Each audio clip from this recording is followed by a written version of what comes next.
Hello everyone, this is Defense Politics Asia, and this is the situation report for the day of 1122 for the, not 210, 21st of March, for the Ukraine war or the special military operation in Ukraine.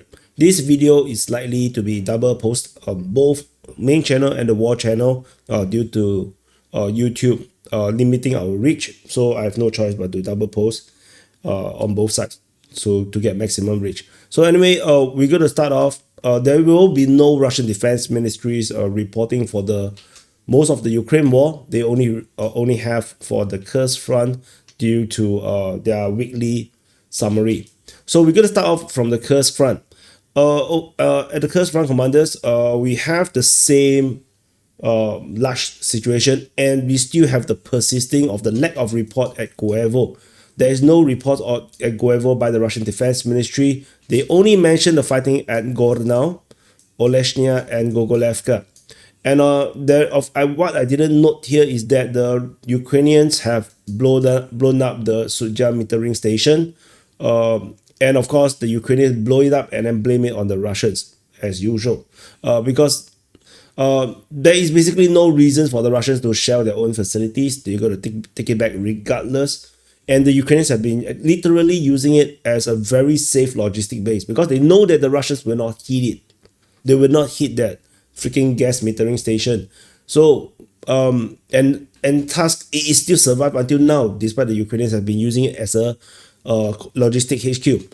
Because if you look into how it looks like, there's a lot of gas pipeline around here. And the reality is that the gas pipeline here is still filled with gas. The Russians basically, when they do the gas pipeline attack, they have this balloon thing that choke up the pipe so that the gas don't come over from the other side, and then they do their operations. So it's a very which is why the gas pipeline attack is such a huge military achievement. Regardless how you look at it, is because they literally go into a pipe that is actually filled with real gas, and the rest of the pipe is still filled with gas. That's the main thing, how dangerous that operation actually is. So the Ukrainians have been using this as a safe logistic HQ, and yeah, they blow it up because they know that they cannot hold it anymore. So which means that this is also a sign. This so I put it as blue. So this is also a sign, an imminent sign, that the Ukrainians is going to withdraw out of this area of the Kursk Front very soon. Once they start to blow up this, then yeah, they are not going to stay here anymore. So this probably is the sign of the Ukrainians resigning from the Kursk Front. So there's a situation in this sector.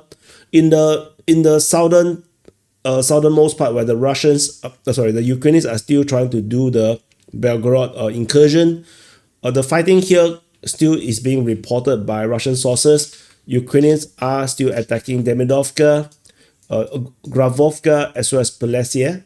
I found a different name, is Priliessia. So this is another name to which sounds a lot nicer, Polessia. And however, there is already Lancet flying around this area. A Lancet that destroyed Ukrainian artillery. And on top of that, just want to note something that I have not said this before, is the Ukrainians deploying remote mining along the road around Grafovka. We have seen this tactic being done before. So the Ukrainians tend to attack a certain area. They will then remote mine the main roads leading to the main town where the Ukrainians are trying to conquer. They have done this actually when they were attacking into the Kursk Front. And I believe other operations, if I didn't remember wrongly, they have done the same thing. And usually it's relatively successful because it limits the Russians' ability to quickly reinforce and search the area with troops. So this is the current situation over in this sector. Tentatively, this is going to be the Belgorod sector of the Kursk Front. Because it's still part of the same one front line for now. But in the future, we might change the name. We shall see. Over in the Kharkiv front, we only have reports of fighting at Voshchansk, according to the Ukrainians. Nothing particularly special about that. Over in the Zaporizhzhia front, there is nothing except for a mention of Holubivka, which is neither here nor there. It's neither Zaporizhzhia nor Kupian-ish. So there's some fighting around there. So at the Kupiansk front, there is also fighting reported at Pischane. So that's about it. Nothing new. Over in the Borova front, we have the concentration of fighting over Kryakivka and Zaporizhzhia. Kopanki is also mentioned by the Ukrainian Defense Ministry of some fighting. Nothing particularly outstanding here. Moving into the northern flank of the Liman front, in fact, northern flank of the Liman front, we have fighting reported at Novo-Mikhailivka, Norway, as well as Zelena Dolena. Fighting is reported also at Novo-Lubivka and Ivanivka region. According to Deep State UA, the pro-Ukrainian mapping, there is some frontline change in the area of Novo-Lubivka and Ivanivka. The Russian forces have captured another two area of forests. Two forests has been taken by the Russian forces in the southwest of Novo-Lubivka or the northwest of Ivanivka. So there's some frontline change around here. There is no frontline changes report because there's only 2 frontline changes for the past 24 hours. So that is very few stuff. So I didn't do a video on that. Which I instead try to push the conclusions, which also struggles to get reach, unfortunately. Fighting is reported at Torske as well as Yampolivka. According to Ukrainian mapping, again at Yampolivka, there is some slight frontline change around on the eastern part of Yampolivka. Just some slight change, which relates to some part of the forest, and so that's about it. Over in this sector, the Russians are making pushes in this area here, but you can see it's really, really difficult. Over in the Sivers front, we have the Russians continue to do offensive operations around at Bilohorivka and Ivano-Darivka. And we have the mention of Rozdolivka since like forever. We haven't seen anything mentioned here like in a long time since last year, November.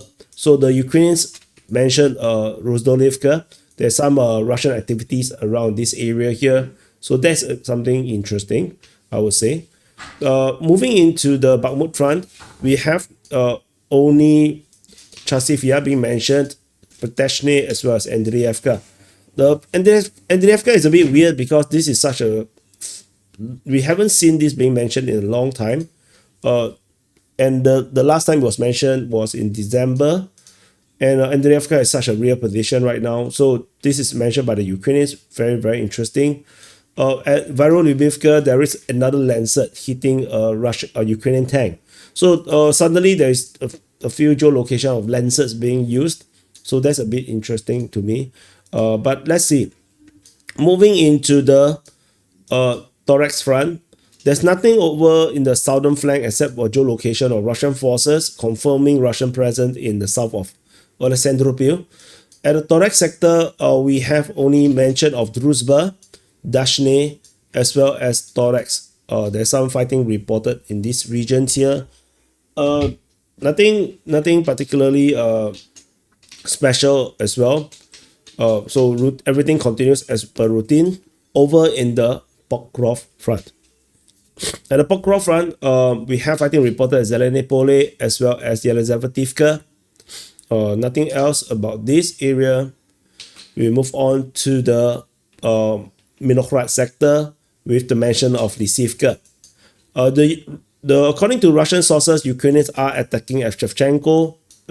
Fierce fighting being reported there. So this shows that Ukrainians continue want to hold this position. They have some kind of foothold already, so they probably don't want to release it. The same happened at Kotline with the Ukrainians attacking there. The Ukrainians say that the Russians are attacking at Udashny. So that is something for now. Moving into the southern flank of the Pokrov front, fighting is reported at Preobrazhenka and Bodanivka. And that's all. So yeah, the Russians not really doing a lot, if you ask me, by the look of it, for the past 24 hours. And the Andrievka front, strategically also remains the same. Fighting at Andriivka, Constantinople, and towards Roslev was noted. FPV drone strike was geolocated around Roslev. So that's all. And we move on to the Velika Novosilka front with fighting reported at Dnipro and here, Privene as well as Novosilka. Other geolocations was noted here with also FPV drones hitting Ukrainian vehicles over at Fedorivka and Visele. And that's all from Velika Novosilka. And we move to the Zaporizhzhia front. North of Huepole, there is a Russian airstrike noted, a FAB hit there. And the rest of the Zaporizhzhia front went quiet. There's no reports at the Kayamsky sector. I wonder if the Russians went onto a pause, to not attack for now. Suddenly went really quiet because this was an active offensive operation zone. So, and we move on to the Kherson front. Kherson front, because there is no Russian Defense Ministry report, so there's no shelling reports. The Ukrainians did mention that the Russians did try to attack their position in the Dnipro direction. They did not mention where it is. So as per usual, we usually put it here at pre-Dniprovsky. And that's it. So this is the summary for the day of 1122 for the 21st of March. So do press the like button, subscribe, especially on the main channel. We are trying to go for 100,000, so help to support. And yeah, YouTube limit DPS reach again, so everything just plummet. If you look at the views, you can probably see yourself. So yeah, the battle and the fight against YouTube algorithm continues. The YouTube algorithm army, yeah, forever is not nice to us. They are our permanent enemy. So anyway, that's it. I'll see you guys in the next update.